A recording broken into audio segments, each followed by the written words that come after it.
been a really cool day so far, so thank you very much for sticking around for my bit. Mark's bit afterwards is going to also be really good, so make sure we stick around for that as well. That's right, mate. Yeah, I'm here today to talk to you about how some of the big brands are making their websites win. Websites that win is kind of, I guess, a bit of an interesting concept because we would all like to assume that all of our websites win all the time. I'm from Space Between, by the way, and while working at Space Between, I've worked with some of these different brands that are here, and my role at Space Between is I'm a conversion and user research specialist. So I spend my time understanding what people think when they're doing things, how can I make it better, and how can I get them to what we call a conversion. Just quickly, a bit of a terminology. Does anyone know what a conversion might be on your website?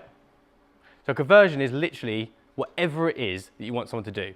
If you sell socks, a conversion is someone buying socks. If you're an agency, it might be somebody picking up the phone and giving you a call.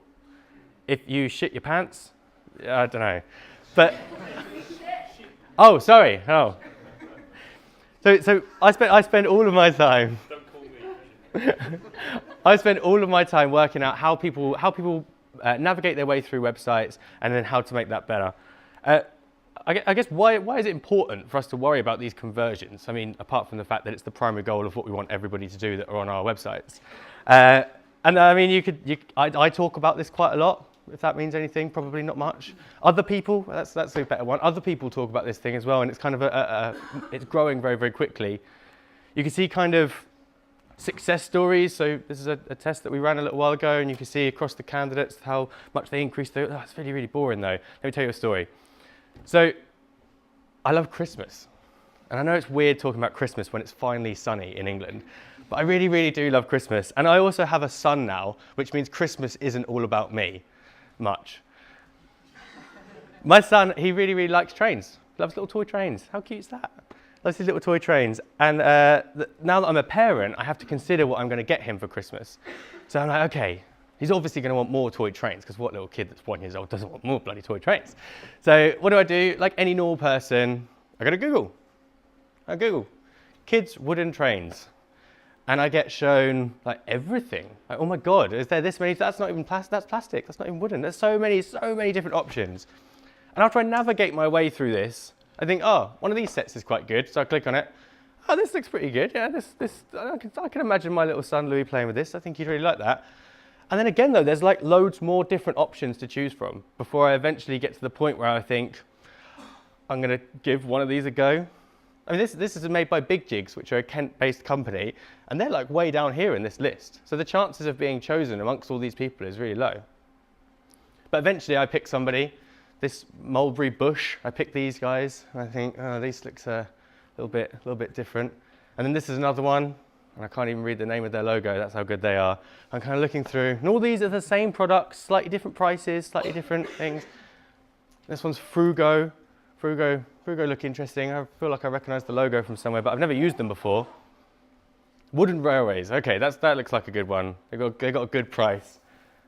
Then once I start navigating through the website, I'm like, oh, they don't have PayPal, and I don't really trust the brand. And I start getting this point where I'm like, who the hell are these people?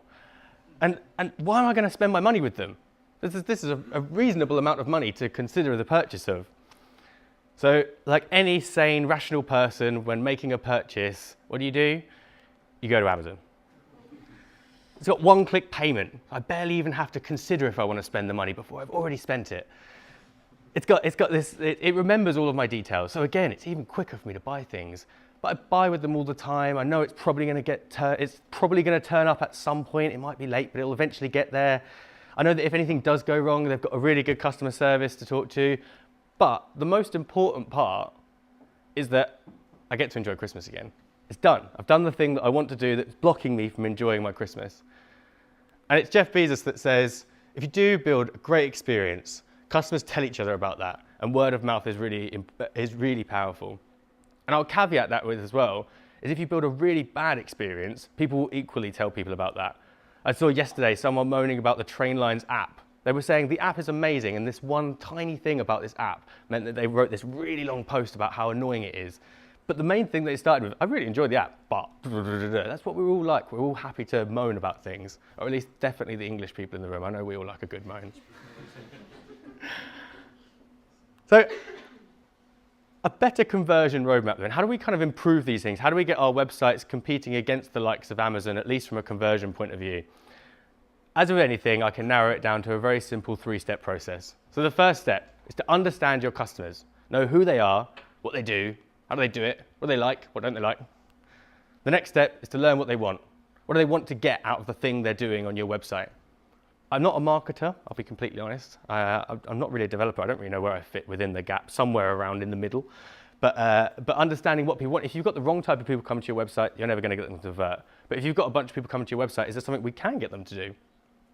And then finally, profit. Whee! And the profit one's an interesting one, because I think lots and lots of things that we all do talks about profit being the important, the goal of what we're looking to do. But I think nothing says it better than conversion rate, because it's much easier to double your business by doubling your conversion rate than by doubling your traffic. Any marketing, SEO, PPC people in the room? Can I double the traffic to my website overnight? No, it's hard. You can do it. You definitely can do it. I know that there are amazing people in the room for doing it, but it does take a long, long time. And by the way, this wasn't actually Jeff Bezos. This was Jeffrey Eisenberg, but he doesn't have very nice, glorious photos like this. So there's Jeffrey Eisenberg. Hi, Jeffrey Eisenberg. So step 1, understanding your customers. What do I mean when I say understand your customers? And if you haven't learnt by now, I do like a bit of a story. So story time.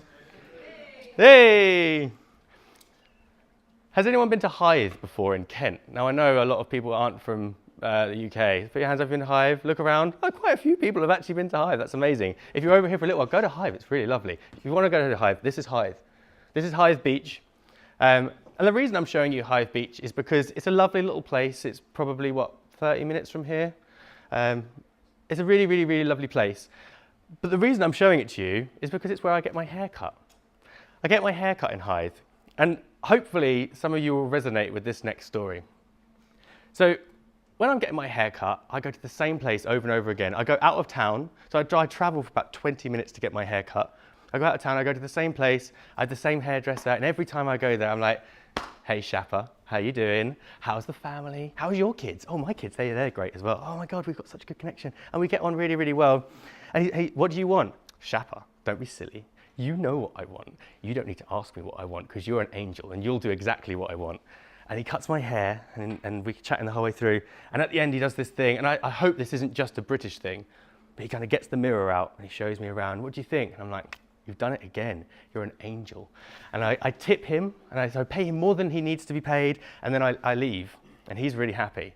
And as I get outside, I get my phone out, and I call my wife. And I go, hey, how you doing? She goes, yeah, I'm good, thanks. Yeah, very good. How's the haircut go? He's fucked it up again, hasn't he? He's absolutely ruined it. Like you can all see my hair. You can see what he's done. It's all unlevel and it's ruined. But the moral of this story is that we're all very polite. Even in these sorts of situations, we're all quite polite. And we're always reluctant to upset people and to tell people kind of the honest truth in these situations. Now, I will caveat it with, my hairdresser is fantastic, by the way, and you definitely should go see him. This is my son getting his hair cut. That's how much I like my hairdresser. And actually, this is me. Look, I'm there in the background getting my hair cut with him. That was like a few days ago. So go there, he's really great. But it helps me tell my story. And Harry Selfridge once said, the customer is always right. And I will caveat that with, but they will lie to you. And they will, they 100% will. They don't mean to, but they will, because that's what people do. So the first stage is understanding our customers. Who are the people that are buying from our websites? Who are the people that are buying our products or are not buying our products? And we want to start categorizing them. We want to start understanding, okay, are we dealing with 18 to 25-year-old, mixed gender, doesn't matter where they are in the world, or are we dealing with 35 plus, they have to be in this specific point in the UK, they need to be in this specific household income range. And we just need to start understanding what that is. If we're Topshop, there's no point speaking to the same people who buy from Top Man, for instance. We want to make sure that we're getting the right demographics in at the right time. And we want to learn what they want. We want to be able to talk to these people. I find the best way to do this personally is to actually talk to people. It's a crazy idea. But I actually like to get people in, get real customers in and sit them down and have a conversation with them and understand what it is they want. But I will give you some tips. Because talking to people, as I've just proved, they will lie. They don't mean to. So what you want to do is you want to start getting some good information out of them. Thank you. And there are a few ways to do that. Firstly, don't tell them what company you are from. Or if you're doing this as an agency, don't tell them what company you're doing this on behalf of. Just talk to them, have a chat with them. Talk to them about multiple brands. Even better, talk to them about your competitors as well as your own brand. If you're Topshop, talk to them about, I don't know, other Topshop type brands. Dorothy Perkins, I don't know, whoever else there is, and not in the Arcadia group. Talk to them about ASOS. Talk to them about New Look. Talk to them about Zara. Because the best part of that is, if they don't know who you are, they're less likely to lie to you. They're more likely to start telling you home truths. Also as well, don't lead them. If I say to you, what do you think about this photo? I think it looks rubbish. Straight away, I'm starting to influence your decision, and you're probably more likely to say to me, like, yeah, Luke, that is an awful stock photo, actually. You definitely shouldn't put that in your slide deck. And I'm thinking, oh God, I shouldn't have put that in my slide deck. But you want people to be open and honest, so we want to be able to talk them through a very neutral, relaxed conversation. I could talk about this for a little bit longer, but I'm pretty sure I'm running slowly out of time. So, but basically the main thing of this is when you're talking to people, try not to guide them and try not to let them know who you're talking to them from. And out of that, we want to learn what they want. We also want to learn what they do. And how can you learn what people do through websites, other than talking about them, but we've done that bit now. So there's Google Analytics. Anyone used this before? Google Analytics, quite a powerful tool. It's a really, really good tool, and if you really like your data, like me, I'm a bit of a data nerd, maybe that's the camp that I sit in. You can spend a lot of time looking through this, lots and lots of different kind of specs and data to look into. But a tool I really like, and there's a free part to this tool, is a tool called Full Story. So Full Story, and some people, and if you've not seen tools like this before, it might be a bit weird the amount of information that we are able to collect. Full Story allows you to record kind of real, actual sessions of customers. So this is one of the companies that we work with. You can see the person's actually typing things in here. They're clicking on different areas. You can see the whole walkthrough of what it is that they're doing, what they've clicked on. It gives you extra reports around rage quits. The rage clicks, sorry, they give you, which effectively it is a thing that people actually do. If you get really annoyed with something, you just kind of smash the mouse and shake it around loads. But it helps you kind of understand what it is that people are doing. And by using these sorts of tools, we can then start to see the frustrations. And all of this process we're starting to do, we're starting to say, okay, where are our competitors doing better than us? And what can we learn from them? And where are we not doing so well? And where can we improve ourselves? And that leads us all the way to the nice part. Profit, whee! Now, I'm a weird conversion rate optimization person. This for me is never the goal. I mean, I like it, it's nice, but it's never the goal. For me, the goal that I'm always looking to do is to please the customer. And I promise you, I really, really do promise you, if this is the thing that you focus on over that bottom line dollar, it'll make you money. It will make your clients successful, it will make your stores successful. But how do we validate these ideas now? So we've got these ideas from our user research and from looking through Google Analytics and through Full Story. We get ourselves into a bit of a cycle. That's really good, a nice cycle. We're starting with this analyze section, we're moving into research, we're then coming up with some ideas, we're designing some new ideas, and then we want to kind of test it and measure it. So how do we do that? We use a technique called conversion rate optimization, and through that we're doing A/B testing, or multivariate testing. Has anyone heard the idea of A/B testing before? Put your hands up if you have. Cool, a few people in the room. So for the people that haven't, the idea of A/B testing is this is our current website. This is what our website looks like today. We've got a big image and some other little images or something, use your imagination. And then we've got another idea from our research that said, actually, if that image was a bit smaller and these ones had a bit more room, that might be better in the end for our customers. So we've got these two ideas. And what we do is we put all of our customers through that. We put 50% through one, we put 50% through the other, and at the end of that, we then get some metrics. So we see actually on this one, 35% of people picked up the phone and called us, compared to only 11% of people on this side. So what this is it's a statistical probability that we end up with of is this a better idea or not, rather than just putting it in, looking week on week and going, well, it looks about good. We get to actually see on our real customers, and we can run this for as long as we want, how does that interact, how does that react, what happens, what's the outcome of that? And this is something that brands do all the time. It's constantly iterating. How many times have you gone to Facebook or Twitter or any of the big social media platforms and you've seen something slightly different to your friends? Like, everyone done that? How many times have you seen something and then it's gone? You've never seen it again. That's a failed test. It's something that they've tried and it didn't work, so they took it out. But the downsides of not doing this are huge. Snap. Anyone Snapchat? I don't Snapchat. I'm apparently quite weird, but I'm so glad that none of you lot do either.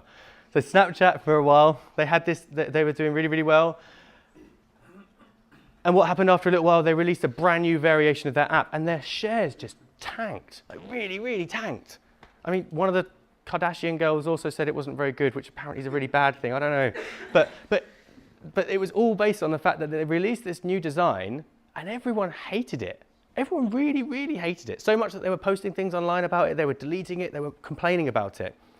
And this is a really normal thing, because I guarantee every time that Facebook or any of these platforms update their user interface, you look at it and you think, oh, I definitely preferred it the old way. That was rubbish. I preferred it how it was before.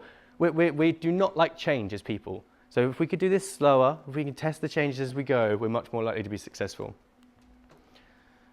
And I want to try to theorize this, because I like to think I have really good ideas. And quite often I test my ideas and they don't work and it makes me sad. So I want to see how this is. This is a recruitment website. This is a recruitment website. They're nationwide in the UK. And you can't quite see because of the pixelation here. But these images are exactly the same, apart from one difference. On the button here, this one says read details and apply. Okay? And on the button down here, this one says apply for job. Put your hand up if you think that read details and apply converted more users. Skeptical people in the room. And put your hands up if apply for job got more users. Confident, courageous people in the room. You're all wrong. You skeptical people, you've got it. Go on, give yourself a pat on the back, skeptical people. And, but at the same time, it's a very rational understanding. It's the reason I can put it up here, because I'm confident that you'll all make that same decision. Apply for job sounds like a very direct action, right? Apply for job. Oh, that's what I'm here for. I'm here to apply for a job. Therefore, I should click the button that says apply for job. Read details and apply. I want to apply for a job. That's well long. But applying for a job is a big thing, right? You change your job probably 3 times a year. You work in a company that's a 4-day week, you probably don't ever, 3 times a year, so once every 3 years. If you work in a company that has a 4-day week, you probably never change your job, you too. But you know, it's a big thing. It's not a decision we make lightly, although Mark probably wishes we did. The research that we did around this was actually that if we were to say to somebody, here's some information about this job, you've got a small snippet of text and a little bit of information on the salary, click this button and find out some more about this job. And if you like it, apply for it. That's effectively what that second button is saying. Now, I don't know about you, but if I was changing job, I wouldn't be able to make my decision up on a sentence. So this is the benefit for it. And in terms of running these tests, there are lots and lots and lots of different tools. VWO is one that's relatively cheap. Optimizely is one that's relatively expensive. They have different features and functionality. So there'll be different ones that will work for your business. There's Google Optimize, though is completely free on the free tier of Google, as Google like to do their 360 expensiveness. But have a look at a tool that would work best for you. And realistically, what we come to at the end of this is that profit is just the best test. It's the best thing for the user. It's the best solution for the website. It's just the best test. I want to be able to give you something you can take away, because something that might be a bit more actionable today on your websites. So a couple of examples of common practice tests that would tend to win for a website. But I will caveat it with, your users are completely different to the users I've worked on before, unless you're one of the brands that were at the start of this. So make sure you test these things. Fewer form fields. How many times I've seen a contact form that's got, I don't know, telephone number on it, and I say to the company I work with, how many times do you call them or text them? And they go, oh, we don't, we just send them emails. I'm like, why are you collecting telephone number? Oh, we might want to use it next month. And if you take telephone number out, it's another piece of personal information that people are reluctant to give away. So if you're not using information, middle names at one, title is another that's quite often on forms that we don't do anything with, take it out, test it. I'm pretty confident it will increase your conversion rate. But at the same time, because everything has a counter argument, sometimes more form fields is better.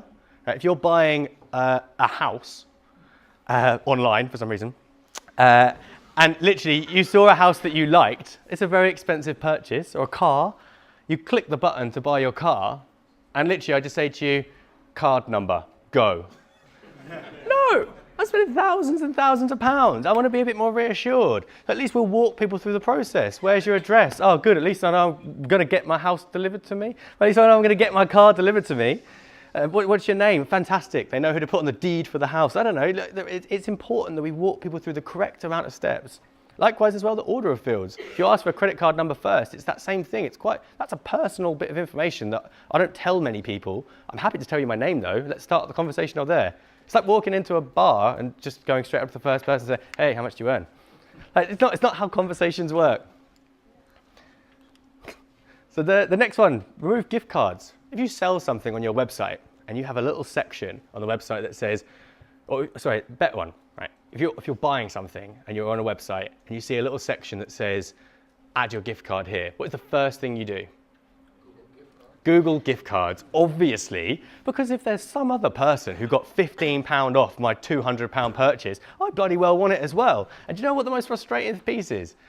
If I don't find a gift card, somebody somewhere has had a gift card at some point, and now I'm not getting it. And there's a psychological phrase for this, which basically defines to the fact that this is loss aversion. Our brains are wired in such a way that if I give you £10, and that takes you up, say, 1 point in happiness, if I take away £10 for you, it'll take away 2 points of happiness. We are much more switched away from losing something than we are from gaining something.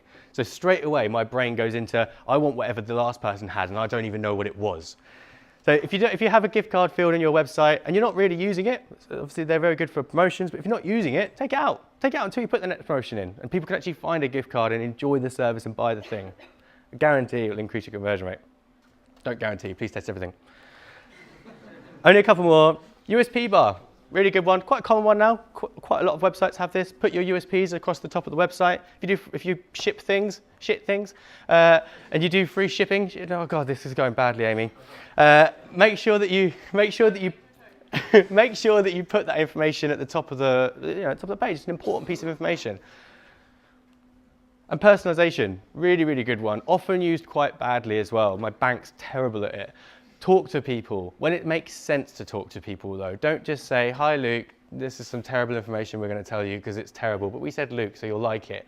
When it's appropriate, talk to people in a way that makes sense to them. If they've bought something from you before, talk to them about that. If you're going to show them a product you want them to buy, show them a product that's relevant to the thing they've bought before. If they've been in contact through your website before, talk to them about that. It's a good thing to do.